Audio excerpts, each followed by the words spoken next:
میں چپ ہوں جب سے یہ ہوا سب کچھ. مجھے تو سب پتہ ہے کہ کس نے کیا کیا. میں صرف اور صرف اپنی قوم کے لیے کہ میں چاہتا ہوں میرے ملک کو نقصان نہ پہنچے, میں چپ کر کے بیٹھا ہوں. میں کوئی بات نہیں کرتا کیونکہ مجھے پتہ ہے کس طرح یہ ساری سازش ہوئی تھی اور کون کون ملوث ہے.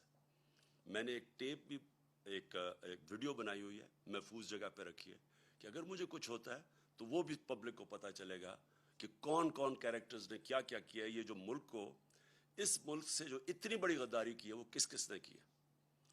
لیکن اگر اسی طرح ہمیں دیوار کے ساتھ لگا دیا گیا اور اسی طرح یہ ہراساں کیا گیا تو میں مجبور ہوں گا, پھر میں بولوں گا, میں پھر سب کچھ قوم کے سامنے رکھ دوں گا کہ کیا ہوا.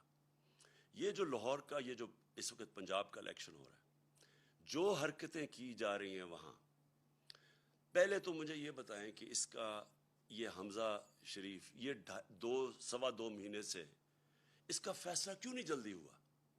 ہمارے فیصلے تو رات کو عدالتیں کھل جاتی ہیں, 24 گھنٹے میں 2 دنوں میں فیصلے ہو جاتے ہیں. یہ 2 مہینے میں فیصلہ نہیں ہوا کہ کیا یہ ایک آئینی طور پہ وزیر اعلیٰ بن بھی سکتا تھا یا نہیں. وہ اور بات ہے کہ ان دونوں کو انڈر ٹرائل تھے, کبھی ان کو اجازت ہی نہیں دینی چاہیے تھی, ان کو تو پیپر ریجیکٹ ہو جانا چاہیے تھے. ان کے تو ایف آئی اے میں 16 ارب روپے کے کیسز تھے. پہلے تو ان کو اجازت دے دی, اس کے بعد جا کے جب ڈسکوالیفائی کر دیا سپریم کورٹ نے, تو اس کے بعد کیسے یہ رہ گیا اتنی دیر وزیر اعلیٰ. اور وہاں وزیر اعلیٰ نہیں, جس طرح یہ پولیس کا استعمال کر رہا ہے, جو یہ ہراساں کر رہا ہے, جو ذرا پنجاب کے اندر اس وقت جو بائی الیکشنز میں جو ہر جگہ سے آوازیں آ رہی ہیں کہ پوری طرح انتظامیہ ملوث ہے ان کو الیکشن جتانے کے لیے. الیکشن کمیشن, کیا یہ طریقہ ہے کہ الیکشن کمیشن کو ساتھ ملا لیں, ایڈمنسٹریشن کو ساتھ ملا لیں, اور کیا یہ الیکشن ہے ملک میں؟